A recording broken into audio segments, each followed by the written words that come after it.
started when you were young. What got you into this whole professional mentality of I'm going to be involved with the music business? Well, I was a musician at an early age, and I quit school when I was 16 because I couldn't wait to get out and make my living in music. And at that point, I was a singer-songwriter. I had bands as a teenager, young teenager, and then I decided I wanted to be more of an acoustic singer-songwriter. And then of course, I knew I needed to get gigs. I knew I needed to get a record deal. It was 1969 when I quit school. So 1970, I was in New York, and I knocked on a lot of doors, but you realize that the business goes hand in hand. And if you have to, even as an artist, you have to know some of these things. Right. And back then, you needed to know a lot less. Now you need to know everything. Powerful. Because so many artists are independent artists. But that's how I started, and then, I fell into record production once I had moved to Toronto, because I went there to visit, and I never left at age 17 because I had a girlfriend all of a sudden, and I had college gigs, and I had a record deal. And so I said, I'm not coming home. And I called my parents and said, you don't mind if I stay in Toronto? And they were good. They were probably pretty tired. And my life began as a professional, certainly a performer, but then as a record producer. And as a record producer, of course, then you also have to really understand the dynamic between the fact that you're beholden to the record label as well as the artist. Absolutely. Well, there's a level of being a psychiatrist as a producer and what you're doing. And at a young age, to have those skills, I mean, the perseverance you had to knock on these doors to pursue your dream, that could be a subject that we could talk about for hours right there. Just that level of confidence and trust that you had in your ability and your desire with your dream. Huge. At 17, now you start producing. How did that begin to, how did you learn? We learned while we earned. Yeah. It was fortunate. I always tell people, it's really about your friendships and who you know. Because if you're playing along with someone in a band, the next thing you know, they might get a better gig and they take you with them. Yeah. And the same thing where I was playing clubs in Toronto as a singer-songwriter, and an artist that was generally playing in the same club with me, like we'd share bills, he wanted to do a demo. And so he said, would you produce my demo? And he knew that I had a lot of working knowledge, almost as an amateur musicologist, as well as a musician who he really trusted. And he said, I don't know any producers. Why don't you produce my demo? The demo production led to an album deal, and that's how I got my first production gig. And so I think it's networking is critical with others who are starting out when you're starting out. Right. And then, like you said, it becomes interesting because then you are put in a more senior position.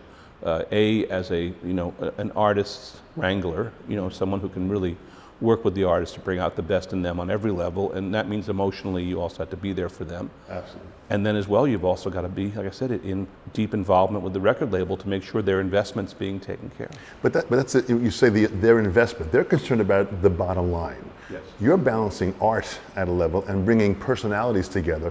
Listen, there's a lot of skill bases there that need to be happening. How to balance that, how to learn that. You're young, you're learning as you're going along the way, but you always have this consistent, personality that allows people to want to work with you.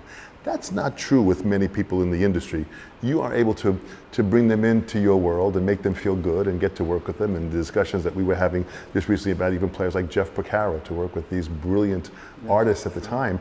And you were able to kind of you were putting a piece of the puzzle together. How'd you build that? I must tell you that there is, of course, I'm way better than I was when I started. Yeah. I think I'm doing my best work now. But we were very precocious kids, and my partner and I at that time, Matt McCauley, we were just learning while we earned. And Matt was more, he would do the strings and stuff like that. He was very gifted at string arranging at a very early age, and I would do more of the basic tracks, and then I'd work on the vocals, and I'd work more with the artist. And Matt sort of dropped out early on to pursue other things that he wanted to do. But my love of making records was partially to fulfill the artist's vision. And if I could do that, that made me so happy. The balancing act, of course, especially with the major record labels, when radio was concerned and all these things, then of course was to make sure that commerce was also taken care of. Do we have a radio hit? Do we have, so there are many things that go into making a record, but I'm glad you said what you said. It was very kind, but I worked very hard at trying to make the artist feel this is the greatest time of their lives. That's powerful. Well, and I also do that when I also do that with musicians, and so the people I work with who luckily love to work with me, I'm sure they love me because I never am anything except positive, and you know, I don't you know, there's different kinds of producers. You know, there are bullies who are producers, and people get hits out of them. You know, I'm not. I'm the person who tells the artist, it's your record. I'm there to basically facilitate your dream. And whatever you want, your final vote is the final vote. That's always been your MO, which has been consistent, which is amazing. And to work with all these musicians and to find that balancing act. I mean, even in the studio, understanding, you know, mixing and the personalities and the song and the arrangement, there are so many aspects to what you're doing, which is powerful. How have you've networked with all these musicians and you've met some of them along the way and you've continued working with them for all these years? Yes. That's an amazing, powerful tool. You know, the younger kids of today, as they watch this here, need to see the fact that the industry was different years ago, and it has changed. Yes. It's changed, as we said, in the last 15 years, the last 10 years, the last 5 years. Last year, it's changing, right? So what have you seen in the change of the industry? How has it changed what you do? Well, it's changed completely. I mean, I do many more independently financed projects than I do label projects because there's only really 3 major record labels left. So either I'm working for a smaller label, or I'll do once or twice a year now a major label album, because they're only doing 20 albums a year now. You know, they used to do 200. Absolutely. You know, they used to do 400 sometimes. But my ability to sort of roll with the punches is critical. So if someone says to me, I have a Kickstarter project, you know, I have whatever X amount of dollars, can we make a record for that? And I'd love you to produce it. And I'm going, well, let me hear the stuff. And I go, this is lovely. And the answer is, yeah, I'm not busy from this date to this date. So my life has changed where I'll take those projects. And you'll plug them into your schedules? Oh, sure. And I'll still bring the same level I bring to a $300,000 budget to what might be a $25,000 or $30,000 budget, as long as I can squeeze in the time. And also then I get to mentor new artists too, which is really lovely. But again, I treat them the same way that I treat every artist, which is that I want to make their record. In finding new artists now, I mean, with the advent of all these American Idol and America's Got Talent and all these different shows that are on there that are going on that let these people come up, and are you finding talent that is unique? Are you finding talent that is aware of the past? You know, are there young musicians that are aware of where they came from, or are they not aware? What do you see in the?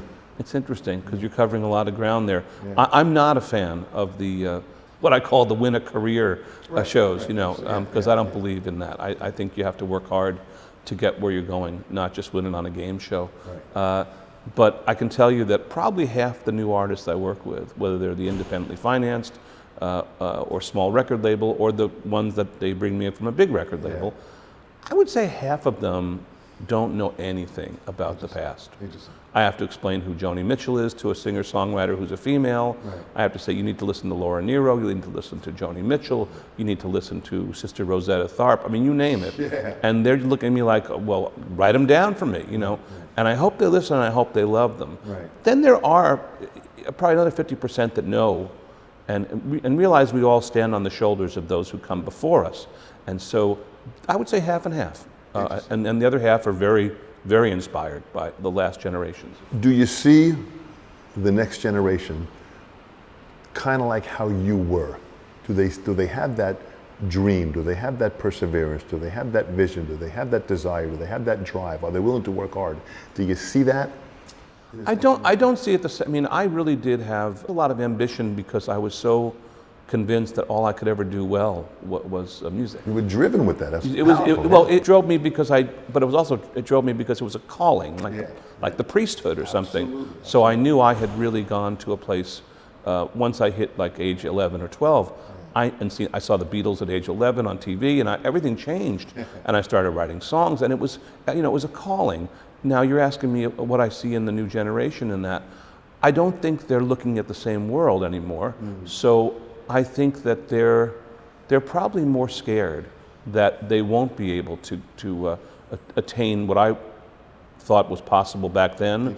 Is so much harder now with so less opportunity with lesser labels. As far as there's only 3 major labels now, and there's only really about 4 or 5 good independent labels. So it's a more do-it-yourself world. But the driven, like you said, the people who are called to it, the way you're called to the priesthood, they're going to go for it. And the ones who may not be, they might be discouraged early. And I hate to see people discouraged early who might be the next great songwriter or the next great singer or the next great interpreter of song. I mean, I'd like them to see if they could find a place in the United States government to start to put some more money towards the arts, especially to making music. Because I think that would also, we might not lose some people who would be trendsetters and iconic talent. That would be powerful if America had that vision that Canada has, and many of the European countries have too, absolutely. as does Australia, because I get many students that are funded by government grants to come and study with me everywhere around the world except America. And it's an interesting point that you bring that up. The students that watch this next generation, when they watch this and they're trying to learn how they can find that calling. How do they find that call? How do they trust that calling? How do they say, I really believe that I have something that can be offered to a bigger picture of the music industry? I don't think you do anything except feel it. I think you have to know that you can't live without it. That's what it is. It's sustenance to me, Even today when I walk into the studio to track an album in Nashville, I feel as good as I did back then. I'm equally as excited, and it's thrilling to me. Parts of making records are boring and tedious, but need to be done on a lot of records. But I think as far as having a calling, I think it feels like I would imagine, I'd hope that if someone was truly gifted musically, I hope that they don't turn away from it. I would hope that it really feels like they'd be starving if they did turn away. Interesting, great line, as if they'd be starving. In closing, what would you leave to the next generation? $14. That's all I can afford right now. $14 and a key ring. What would you leave them in thoughts or philosophy or a feeling that could help give them this feeling of confidence? Well, I think we're doing it. I think we're doing it with these kinds of symposiums, and I do them a lot on my own as well. I get called upon to do some speaking things. I think that's a way to give back when you inform people of your life and how it worked for you.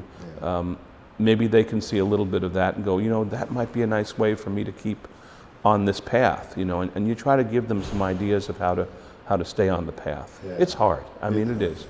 And that's why you said it's about the drive. For me, it was really about, just like I said, I had an ambition to make a life in music. And I think what I tell people when I do these things is I say a life in music may be all you'll have, but that is an honorable, wonderful life. And I can't tell you you're going to be a millionaire, but I can tell you that a life in music is extremely fulfilling and lovely. Boy, that in itself is very powerful. On behalf of the sessions, Fred, thank you so much for your time and your wisdom in sharing this. This was powerful. Thank you so much. Thanks.